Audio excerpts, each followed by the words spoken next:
안녕하세요. 마데테스의 자폐에 관한 이야기입니다.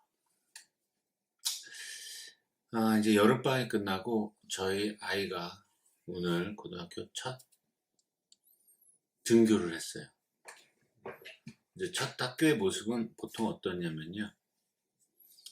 일단 저희 아이가 다니는 학교에는 한국 사람이 없어요. 물론 이제 학교 전체에는 한국 사람들이 그래도 꽤 많은데 이 스페셜 에듀케이션에는 한국 사람이 없습니다. 그래서 이제 그 미국 분들, 자제분들이 이제 학교 오는 분들하고 아침에 좀 얘기를 좀 했어요. 기대와 설렘, 그리고 두려움, 이제 이런 이제 복합적인 어떤 감정적인 것들이 다 포함이 되죠. 저 역시 그렇고, 근데 오늘은 무슨 얘기를 하려고 하냐면, 아이가 크니까 서비스들이 이제 리밋이다라는 얘기를 하고 싶어요. 저희 아이가 스피치 테라피도 얼마 전에 그만뒀고요. 그 서비스를 프로바이드 되는 데서 저희 아이가 임프루브먼트, 즉 그러니까 어떤 성장하는 게 안 보이기 때문에 그만둬야 된다라고 얘기했어요. 또 another reason은 참 이게 부모로서 싸우기도 힘들고 다투기도 힘든 부분들이 있어요. 장애를 가진 사람들이면 장애 아이를 키우는 부모들은 이 정도로 왜 이해를 못 해주나는 행동들이 있어요. 그 스페셜 에듀케이션 하는 분들은 이런 정도 이해해 줄 것 같은데 또 이게 이제 비즈니스 퍼스펙트라고 사업적 관점에 들어가면 이거는 용납이 안 되는 부분들이 있어요. 그래서 스피치도 그만뒀고요. 오늘도 OT죠. 한국말로는 오큐페이셔널 테라피를 갔는데 그래도 테라피스트가 남자분이신데 한국분이시고 한국말을 잘 못하시는 한국분이신데 그래도 자폐 아이들에 대한 하트가 있는 것 같아요. 오늘 어떤 얘기를 했냐면 이 아이가 너무 크다는 거예요.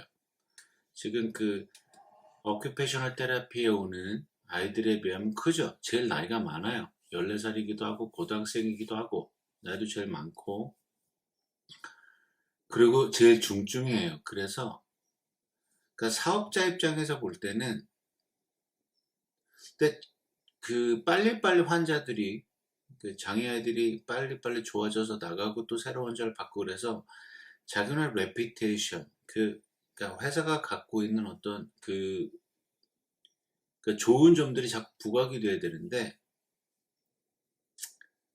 그 저희 아이는 이제 성장이 느리다 보니까 그리고 여러 가지 복합 장애를 갖고 있어서 성장이 더디죠. 그래서 어떤 골들은 어떤 이제 이렇게 어떤 거는 골들은 아이가 이루기도 했는데 어떤 것들은 되게 늦어요. 근데 지금 그 이제 어큐페이셔널 테라피 한 2년 다녔는데 그게 그 사업적 입장에서 즉 그러니까 미국은 모르겠어요. 지금 제가 한국을 되게 떠난 지도 오래됐고 한국에서는 우리 이런 장애 아이들의 테라피를 시켜본 적이 없어서 그냥 미국에서 제가 겪었던 걸 얘기하면 이 사람도 굉장히 사업적인 마인드예요. 치료를 하겠다. 그래서 좋아지게 만들겠다라는 어떤 그 헌신적인 이런 거보다는 비즈니스적인 마인드인 것 같아요. 제가 느낄 땐 적어도 그렇다 그래요. 그러니까 저의 개인적인 느낌일 수도 있어요. 왜냐하면 저는 중증의 아이를 그냥 14년 동안 키워왔잖아요. 그래서 서비스가 조금이라도 어벨러블하고 조금이라도 괜찮은 곳으로 자꾸 옮겨 다니기도 했고 또 누군가 받아줄 수만 있다면 계속 갔어요. 근데 이제 얘가 너무 컸고 그리고 임프루브먼 그 성장이나 발달이 그렇게 변화가 되는 게 더디니까 오늘 오큐페이셔널 테라피에서는 그러더라고요. 아이가 너무 크고 이건 익스큐즈예요. 사실은 익스큐즈인데 너무 크고 발달이 더디고 그러니까 다른 치료를 좀 알아보는 게 좋지 않겠느냐라고 얘기하더라고요. 방금 전에도 말씀드렸지만 저희 테라피스트가 한국계 남자분인데 한국말 잘 못하는 근데 이 친구가 하트가 좋아요. 그러니까 저한테 물어보더라고요. 어떤 골들을 새로 넣어서 자기가 회사를 설득시키면 좋겠느냐라고 물어봤어요. 그래서 오늘 제가 it's up to you. 테라피스트한테 이제 너의 손에 달린 것 같다. 네가 이걸 해보겠다 생각하면 난 따라갈 거고. 근데 부모 입장에서 나는 다 넣고 싶다. 다 해주고 싶고 이걸 다 해달라고 하고 싶지만 테라피스트한테 그러지. 네가 판단하기 이해가 할 수 있고 없고를 네가 봤으니까 알 거 아니냐. 그런데 그 친구는 또 고용된 직원이니까 회사의 가이드라인도 따라야 되는 거죠. 그래서 제가 이 아이가 저희 아이 젓가락질하는 거하고 아직도 양말을 한쪽은 잘 신는데 또 한쪽은 잘 못 신어요. 그래서 드레싱하는 거, 옷을 잘 입는 거. 그래서 한 두세 가지 더 요구했어요. 그래서 자기가 그걸로 회사를 컨빈스드 해보겠다 그러더라고요. 설득을 시켜보겠다. 자기가 뉴고를 셋업해서 회사를 설득시켜보겠다. 그러니까 아이를 그러니까 지금 많이들 보면 제가 여러 가지 속해 있는 커뮤니티에도 보면 중증 부모님들은 거의 안 계세요. 그 중증 부모님들은 말을 되게 아끼시고 중증 부모님들의 특징이 뭐냐면 기대치가 그리 높지 않다는 거예요. 아이들을 십수년 동안 키워왔고 그거 될 거라고 계속 푸시했는데도 아이가 코디네이션이 잘 안 되니까 기대치가 점점 낮아졌어요. 그런데 뉴얼리 다이그노스 받았거나 아이가 어릴 경우는 기대치가 높죠. 그리고 중증이 아니면 레벨 3, 시비리티가 있는 아이가 아니라면 그래도 변화가 좀 보이잖아요. 그러니까 자꾸 기대치가 높아지게 되고 그러는 것 같아요. 어쨌든 저도 오늘은 그래서 집에 오는 길이 그렇게 유쾌하거나 기분이 좋진 않았습니다. 때론 올 때 기분이 좋거든요. 이 아이는 이만큼 해서 되고 학교에서 이만큼 줬다라고 했는데 뭐 첫날 학교는 잘했다 그러더라고요. 이제 그래서 저에게 오늘 또 고민이 생겼습니다. 이건 뭐 자폐 아이를 기르면 계속 가지고 가는 ongoing thing이에요. 계속적으로 고민해야 되고 걱정해야 되고 이러는 건데 그렇다면 what if 테라피스트들이 아이가 등치가 크고 나이가 많아서 그리고 발달이 확연히 보이지 않아서 이제 그 서비스를 중단하겠다고 얘기를 했을 때 그럼 나는 what I need to do입니다. What I need to do for my kids. 뭘 더 컨시더 해야 될까 지금 계속 고민 중인 것 같아요. 오늘도 그 고민이 더 깊어진 것 같습니다.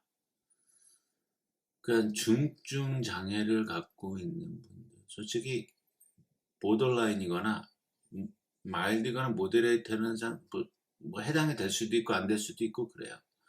근데 중증의 장애를 앓고 있는 부모님들은 저랑 같은 고민을 하실 거라고 생각합니다. 이제 테라피가 점점 줄어요. 물론 저는 그게 알고 있었고 또 그 일이 현실적으로 다가올 거라는 것도 항상 염두에 두고 있던 일인데 지금 서비스가 계속 점점 줄어들고 사실은 저희 ABA도 사실 빅 퀘션 마크가 붙어 있어요.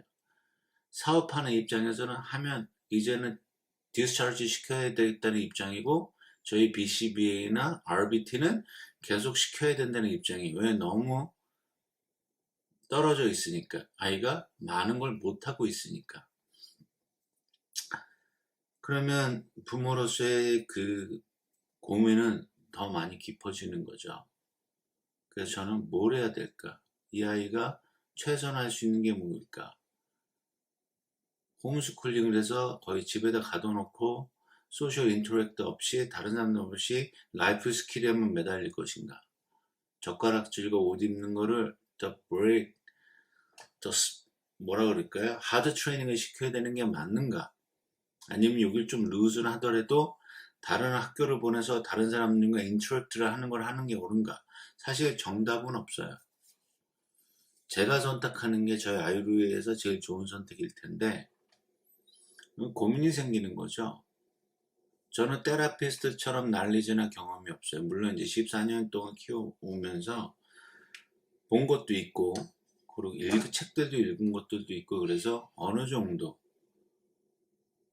스킬은 갖고 있어요. 다만 그걸 분석해내고 소링 아웃해서 제일 좋은 것들로 피딩할 수 있는 능력은 사실은 부족하죠. 그래서 제가 고민하고 있습니다. 하이스쿨을 갔어요. 그 하이스쿨 그 첫날 테라피스트부터 서비스 중단해야 될지도 모른다는 얘기를 또 들었어요. 그리고 또 지금 ABA도 up in the air예요. every 6개월마다 리포트했는데 오늘도 뭐 사실은 이제 리포트가 끝나서 usually every 2 years마다 어티즘 다이그노스를 요구하는데 인슈런스에서 이번엔 6개월 만에 또 다시 요구했어요. 그러니까 갑자기 모든 것들이 복잡하게 돌아가고 뜻하는, 그러니까 원하는 대로 아이는 성장이 잘 안 되고 뭐 그거 저는 억셉트하고 있는 거니까, 어리니까, 그리고 중증이니까. 근데 이런 데 있어서 고민이 점점 더 깊어지는 것 같아요. 너무 사랑스러운 자녀이면은 노 퀘션인데 이 아이가 정말 잘할 수 있도록 어떻게 하면 내가 여기서부터 이제 성인의 이제 청소년이잖아요. 여기서 소자만 빼면, 자금을 빼면 청년인데, 그 청년이 돼가는 곳이에요. 14살, 이제 여긴 18살이면 청년이 되고, 투표할 수 있는 권한이 생기니까 청년인데, 이 나머지 4년 동안, 만약에 OT도 끊어지고 스피치도 끊어지면, 내가 무엇을 더 부스트해서 이 친구를 더 도와줄 수 있는 게 무엇일까? 오늘은 고민을 나누는 영상입니다. 아마 저랑 비슷한 고민하고 계신 중증 자폐 아이를 키우시는 분들이 있을 거라고 생각을 해요. 지금 또 어린데, 그러니까 이런 고민을 한번 나눠보자고 제가 오늘 영상을 찍습니다. 그리고 영상이 너무 많이 늦었어요. 왜냐하면 저희는 티피컬 아이도 있잖아요. 그러니까 정상 발달하는 비장애 아이가 있어요. 그래서 그 친구의 니드를 채워줘야 돼서 그 친구의 여름 프로그램을 쫓아다니다가 이번 영상도 좀 늦었습니다. 어쨌든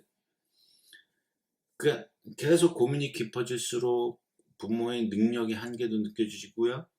그 다음에 부족함이 너무 많이 느껴지는 것 같아요. 그렇기 때문에 아마 저랑 같이 한번 고민해 보시자고요. 혹시 이 영상을 보는 분들 중에 중증장애로 저 아이보다 더 큰 나이대를 키우신 분들이 좀 인사이트가 있다면 좀 가르쳐 주시면 더 좋을 것 같고요. 그렇지 않아도 그래도 같은 고민을 하고 있다면 같이 고민하면서 기대해 볼 수 있는 그런 여력이 좀 있었으면 좋겠습니다.